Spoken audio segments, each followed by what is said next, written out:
Speaking of cars, I'll leave you with this one since you're a car guy. You remember Back to the Future? I do. All right, so what a setup, TJ. So, Doc Brown, he had a DeLorean that was a time machine. And I don't know if you know, but we got that thing working here at No Contest Wrestling. So, Lexis King, I want to put you in the time machine, bro, right? And I'm going to allow you to go to any point in time, and pick 5 different wrestlers that you could that you would want to main event WrestleMania with. Which 5 wrestlers would you pick up, and not even pick up, that you'd go back in time to face during their era? Okay. Well, I guess we'd have to say my father for sure. Of course. Now, are you wrestling Flying Brian Pillman, or are you wrestling the loose cannon Brian Pillman? I think that I'm heel and he's Flying Brian Pillman. Okay, nice, Flying Brian. Right. He's rocking the Bengals trunks. Yep. I'm the bad guy. I'm doing the fucking whatever, the black tights, whatever. I'm the bad guy. I like that. He's the OG Flying Brian. Because that was the peak of his career, right? You know what I mean? Like, Loose Cannon was the peak of his character work. But when we look back at his ability in the ring and stuff, like, that's when it started to decline due to his injuries and the Hummer accident and stuff. So it'd be cool to wrestle my father at, like, Liger Prime, I was just about to say, for anyone who doesn't know. Like, just take Jushin out of the match and put me in the match. I'll wear the mask and everything. I'll just be Jushin, If you've never seen Brian Pillman against Jushin Thunder Liger, after this is over, go on YouTube. Do yourself a favor. Watch that. I thought about doing something like that, like having like a gear set like him with the mask and everything. Maybe one day.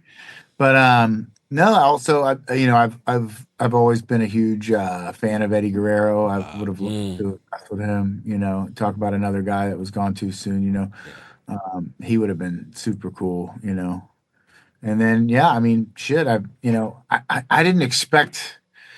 It's funny because like a lot of the older wrestlers are just like they just keep wrestling, you know what I mean? Like the stem cells and like everything. Like I'm like Rey Mysterio still wrestles, dude.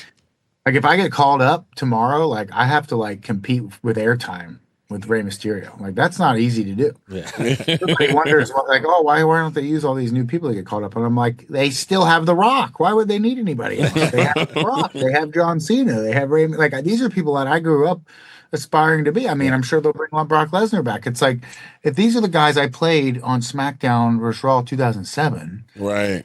Are still wrestling, then why would they call any of us up if they've already got they still got Randy Orton, they've still got all the greats that we grew up on. So in a way, that's great for the industry to see like how many years you can get out of this. You know what I mean? It's really cool to see that. But as far as me picking like a fantasy opponent, it's like. It's not that much of a fantasy anymore. I might work them next week. True. And you got Logan Paul's wrestling Rey Mysterio. I'm like, damn, all right. Like, we don't need a time machine. Like, we'll just go down the street and work out. But no, that'd be cool. My first match ever was actually against Rey Mysterio at the memorial shows. Nice. We got in the ring before the show. I was like 5 or 6. He called me. He wrestled a little match with me. I think I did like a double stomp, just off the top rope, all my weight on him, just no work and nothing. Of course, I'm 6 years old, so I didn't hurt him. But I tried to kill that man. I jumped, and it's funny because he wasn't wearing his mask at the time. Okay. So, like, there's a lot of pictures of me and him and Conan, and like Ray's not wearing his mask and shit, because that's where I met Conan at that show too, and. So I got some cool pics with maskless Ray after our match, That's But that would be a cool one too, like a prime. I mean, again, how do I say he's not in his prime right now with everything he's doing? I mean, he's amazing. But I've always wanted to work with him, have that rematch. So we got Flying Brian, we got Eddie, we got Ray. Yeah. How many more we need? Two more. I've always thought it'd be cool to wrestle Mr. Perfect. Oh wow, great answer. He was brothered out. Like he was a good one. Like he was a guy that like made all your shit look good, Like that's what small time. And I just I don't know if I never got to meet him, and like I know his son, like I had a connection with him. So like when you're a second gen in this business, you just kind of like it's just an unwritten thing that you're all like related, Yeah. Right. Like all of our dads like did like crazy partying together, so it's like. Some of us could be related, you know what I mean?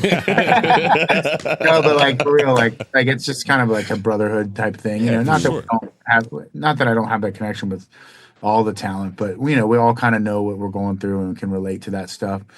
And so his son Curtis Axel, he's a good brother, but it'd be cool to wrestle his dad.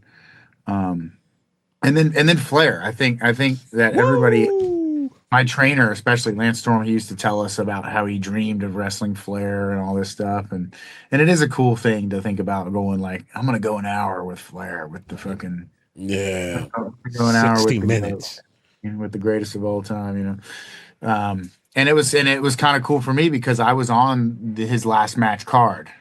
Okay, So nice. Flair had his last match.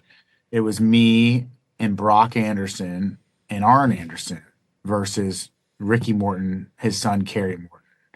So in a tag match. Right. So it was cool to be on that card, and I could be like, oh, I wrestled on Ric Flair's last match card. That's awesome. Now, getting that match with Flair probably won't happen. Who knows? The way things are going. Right. Well, with the time machine, we can make anything happen. Yeah, all right, we got the time machine. So yeah, bring me back to prime Flair. Just take out Steamboat, put me in there. Again, in this situation, I want to be the babyface. In this situation, I want to be led through a crazy match with Ric Flair that's an hour long.